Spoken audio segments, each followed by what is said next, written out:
พี่มาเริ่มแสดงพี่มาร์ทมีพี่น้องทั้งหมดกี่คนครับพี่มาร์ทหนักและสูงเท่าไหร่คะพี่มาร์ทจะเลี้ยงน้องหมาเป็นเพื่อนพ่อปลาเพิ่มไหมคะคำถามที่ชอบมากพี่มาชื่อจริงชื่ออะไร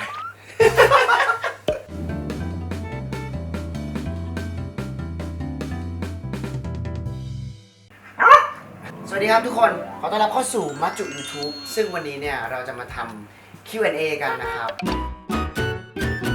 ผมได้รวบรวมคำถามจากคลิปที่ผมถามไปก่อนหน้านี้แล้วใครอยากถามอะไรเกี่ยวกับตัวผมเกี่ยวกับมัจจุ YouTube เกี่ยวกับพ็อกบาเกี่ยวกับมาม่าถามอะไรก็ได้นะครับถามมาได้หมดเลยนะครับเดี๋ยวเราจะมาเริ่มตอบเลยดีกว่าเอาออกไหม รู้แล้วตอบรู้ว่าอยากตอบแรกค่ะแรก1นี่คำถาม เขาคอมเมนต์เช็คอินกัน พี่มาร์ชเกิดวันที่เท่าไหร่ 21 มีนาคม 2536 ครับ เกิดวันอาทิตย์ อะไรที่ทำให้เริ่มทำ YouTube คะจริงๆ เนี่ยเราเคยบอกไว้ในพีหนึ่งเลยตอนที่เรียนทำอาหารกับมาคือเหมือนเราจะมีไฟมากกว่าปกติในการแบบทำในสิ่งที่เราแบบเคยคิดว่าอยากทำแล้วก็ไม่ได้ทำมาก่อนหน้านี้ แล้วก่อนหน้านั้นมาอยู่ก็จะขี้เกียจไงแบบอยู่กับบ้าน แต่พอแบบมี YouTube วันว่างของเราเนี่ยก็มาหาอะไรทำใน YouTube ดีกว่าบากล้องพี่มาร์ทหนักและสูงเท่าไหร่คะหนักประมาณ65นะครับล่าสุดสูง175.5เคยสวิงไปตอนบอลโลกจำได้ว่าบอลโลกเนี่ยดูบอลทุกแมตช์แล้วก็กินไก่ทอดกับเครื่องดูดบางชนิด71พี่มาร์ทเริ่มแสดงพี่มาร์ทมีแฟนยังคะพี่มีแล้วเราไม่มีอ้ำอึ้งอยู่แล้วพี่มาร์ทเริ่มแสดงละครตั้งแต่อายุเท่าไหร่คะหนังเรื่องแรกอะตอนประมาณม.6 ขึ้นปี 1ก็คือแบบเพิ่งสอบแอดมิชชั่นเสร็จก็เลยแบบได้ไปแคสหนังแล้วก็เริ่มเล่นแต่ถ้าละครแบบที่เป็นละครทีวีเรื่องแรกอะคือเล่นกับพี่เตยมั่นใจว่าคนไทยกับหลายคนเกลียดเมทาวีเล่นด้วยเหรอเล่นรู้เรื่องเลยนี่ไงนี่ใครอ๋อไอ้หนุ่มที่โดนแทงพี่เต๋อไม่ค่อยคุยกับผมเลย คือตอนนั้นจำได้ว่าเราอะประมาณว่าเราไปแคสแบบวัยรุ่นพันล้านอะไรเงี้ยแล้วเหมือนแบบเรื่องนั้นพี่ยกเป็นโปรดิวแล้วเขาก็เลยแบบเอาเราไปเล่นแค่วัยรุ่นพันล้านไม่ได้เหรอวัยรุ่นพันล้านเป็นบทไอ้นั่นแหละสต็อปไอ้ที่ข้ามไปกินเลยเขาคงอยากได้ฟิลพันล้านจริงๆเราตอนนั้นมีตังค์ในบัญชีไม่ถึงมือมันจะเป็นวัยรุ่นพันล้านยังไงราศีไม่จับนะปี53สิบแล้วปี6310 ปีพอดีเลยพี่มาร์ชไม่ไปแสดงละครสุภาพบุรุษสุดซอยแล้วเหรอคะเล่นอยู่ไงพี่เล่นอยู่ทุกสัปดาห์เลยอยู่ดูหรือเปล่าช่วงนี้พี่มีซีรีส์เรื่องไหนบ้างคะใน YouTube ครับ เดี๋ยวปีหน้ารอดูกันแล้วก็นี่พี่มาร์ชเป็นอะไรกับพี่เฟิร์นคะเราเป็นศัตรูนะที่เกลียดกันมากแล้วก็ไม่เผาผีครับพี่เฟิร์นครับทานข้าวเช้าไหมครับเราไปเฟิร์นต่อ วันนี้เขาเป็นนางเอกด้วยพูดถึงเขาอย่างนี้ไม่ได้ผมไม่พอใจมาฟ้องดิคิดยังไงที่ได้เป็นเพื่อนกับใบเฟิร์นเสียใจเราเล่นเอาจริงๆนะก็ดีรู้สึกว่าเขาเป็นคนแบบตั้งใจทำงานเวล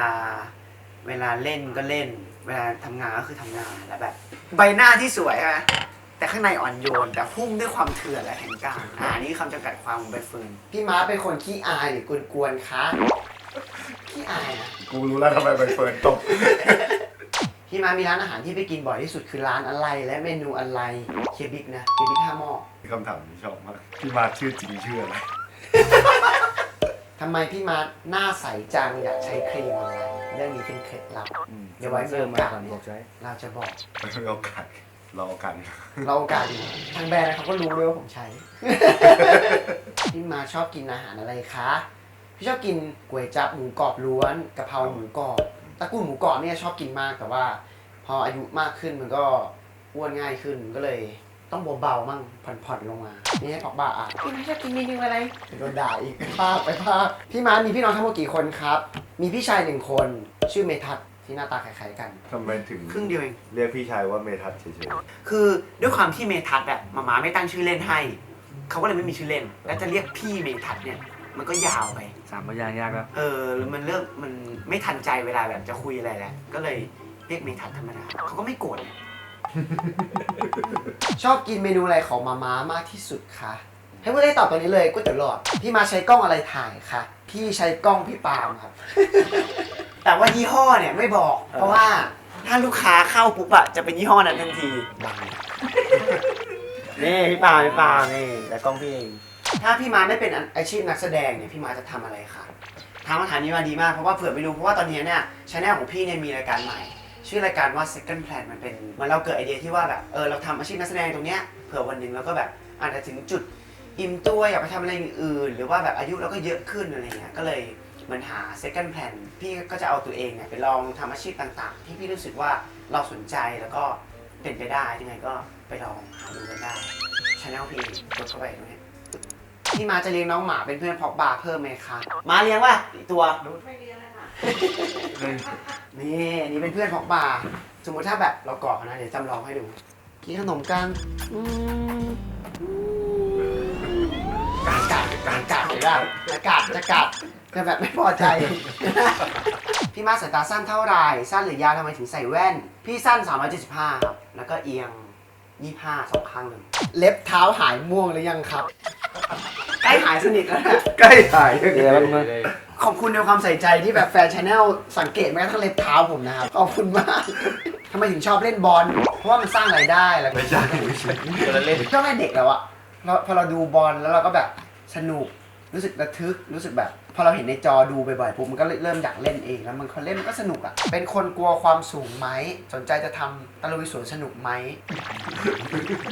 ขออะไรยากจังเคยไปเล่นสวนน้ำแล้วมันจะเป็นที่เราไปยืนในแคปซูลแล้วมันเปิดพื้นอะแล้วเราล่วงลงไปเลย พอเราลงมา เราจำอะไรไม่ได้เลยเรานั่งคือนึกว่าเฮ้ยระหว่างทางแคปซูลอะเป็นไงวะไม่รู้คือเราสลบไปเลยตอนลงเราเล่นอันนี้ไม่ได้ว่ะนี่คณะอะไรลืมตอบพาณิชยศาสตร์และการบัญชีที่จุฬาครับเรียนภาคบริหาร เก่งเลยเรื่องบัญชี เกียรติดีอ่ะ ถ้าให้เปรียบตัวเองเป็นสัตว์พี่มาคิดว่าเป็นตัวอะไร ไอพีทเรียกว่าอะไร อ๋อ รู้เลยไอ้ ทำไมชอบใส่กางเกงรัด รัดยังไงวะ ไม่รัดเราอะไปดูเองหรือเปล่า จิตเราอะคนถามอะ ถ้ามีพลังได้หนึ่งอย่าง จะมีเรื่องมีพลังอะไร ทานอนได้ไหมอันนี้ดีกว่าตาเอ็กซเรย์ไงอยากแบบประตูไปไหนก็ได้ แค่ไปทำงานไวๆก็พอแล้วพลังนี้ดีกว่า กินแล้วไม่อ้วน กล้องฟิล์มตัวโปรดของพี่มาร์ทตอนนี้พี่ใช้ M6 TTL อยู่ แล้วก็มี Contact T3 นี่เป็น2ตัว ถามว่าเมื่อไหร่จะมาพบแฟนๆที่อินโดบ้างเยอะมาก จริงๆเคยไปอินโดตอนโปรโมทหนังนะครับ แล้วก็ไม่ได้ไปมาหลายปีแล้วจริงๆก็อยากไปอินโดเหมือนกัน แล้วก็ให้มีโอกาสได้ไป ผู้จัดงานหรือว่าละครเรื่องไหนไปโปรโมทอะไรเงี้ยก็คงจะได้เจอกันหวังว่าจะได้เจอกันนะจ๊ะไก่กับไข่อะไรเกิดก่อนกันคะอ๋อไม่ถึงว่าอยู่ดีมีสัตว์ชนิดหนึ่งอะที่เป็นอะไรเนี่ยแหละแล้วมันกลายเป็น กลา ไก่ ยเป็นไก่ ถ้าไข่ของไก่ตัวนั้นนะ ตัวที่เกือบจะเป็นไก่ฮะ แล้วมันไข่ออกมา มึงจะเรียกว่าไข่อะไร มึงก็ไม่ได้เรียกว่าไข่ไก่ เพราะว่าต้องเป็นไข่ของตัวที่เกือบไก่ เออ ไข่เกือบไก่ แล้วไข่อันต่อไปถึงจะเป็นไข่ไก่ถูกไหม เนี่ยแหละ ช่องเรามีความรู้เวลาไข่เกือบไก่คลอดมาเป็นเกือบไก่ เกือบไก่กลายเป็นไก่ ไก่แล้วคลอดไข่ ไก่เกิดก่อนสรุปแล้วมาดง น้องมาร์ทชอบเที่ยวสไตล์ไหน ชอบแนวแบบดนตรีสดครับ แล้วก็โจโตตื่นๆ เขาพูดถึงไปเที่ยว เอาละอันนี้เหรอชอบแบบพักผ่อนหย่อนใจ จริงๆชอบเป็นคนเดินในเมืองไปเรื่อยๆนะแบบอยากไปญี่ปุ่นอย่างเงี้ยแล้วชอบแบบเดินไปกินนู่นกินนี่ช้อปปิ้งหนุกๆอะไรเงี้ยฟิลเนี้ย มีบทละครที่ไม่เคยเล่นแล้วอยากเล่นเป็นอะไรไหม อยากเล่นเป็นเนี่ย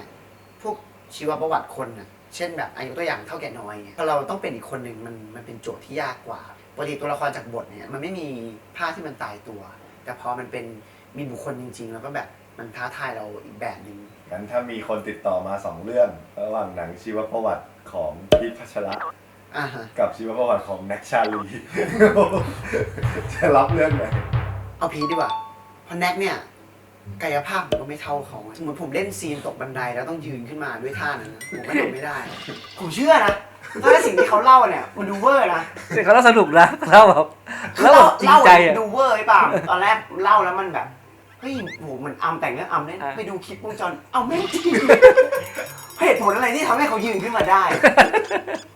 มีเหตุผลเดียวเลยอะเล่นกับสัตว์อะโอ้โหบางอันมันแบบอื้อหือ เพื่อนในวงการที่สนิทที่สุด ก็จะเป็นฝั่งพีทต่อนี้ใช่ไหมแบงค์อีกฝั่งหนึงก็จะเป็นบ้านแบบสุภาพบุรุษอันนี้ที่สนิทเพราะว่าเราเจอทุกสัปดาห์อยู่แล้วแล้วก็มีใบเฟิร์น เพื่อนไม่เยอะนี่ พี่มาทำไมถึงได้เรียนบัญชี ถ้าได้งานสายนี้อยากทำงานด้านไหนคะ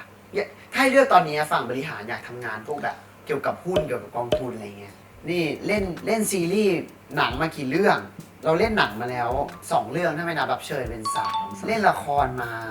4ซีรีส์มาแบบ20ซีรีส์เยอะสุดเลย แล้วก็มีเพลงส่วนเป็นเจ้าของ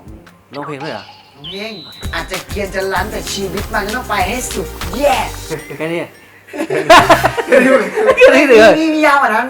แต่ว่าลืมเนื้อไม่ค่อยได้ร้อง เราเรื่องที่ปีที่ผ่านมาเอาที่ดีที่สุดกับแย่ที่สุด สำหรับปี 2019 สิ่งที่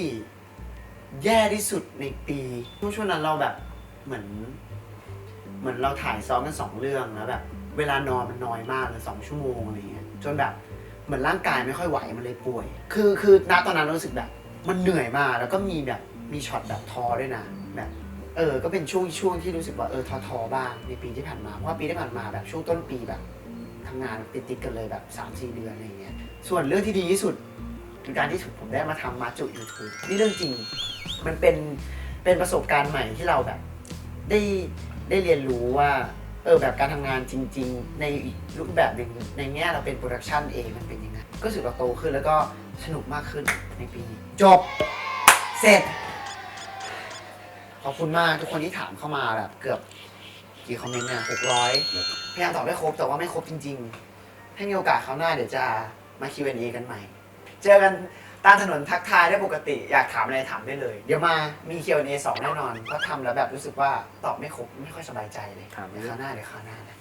เหนื่อยพอบ้ามาลาทุกคนก่อนพอบ้าขึ้นมาพอบ้า